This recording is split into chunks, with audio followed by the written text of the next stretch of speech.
Okay, here are some bits and pieces that you will need to assemble the kit. Alright, I have to put the back mesh thing here, glue it there, some other bits and pieces here.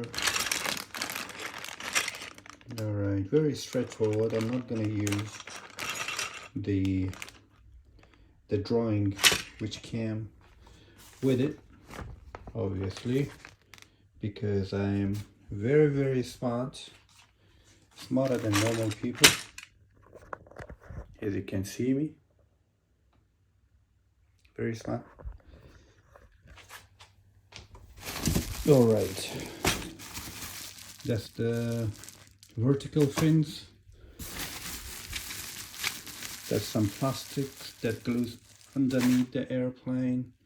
The plastics, you can't see it properly, but that's the front canopy. That's the spa. The plywood and some other foam that you might need.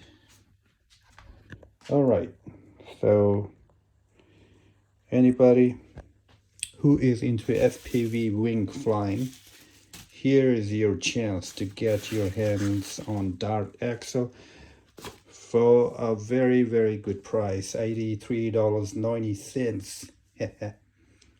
Very excellent tool.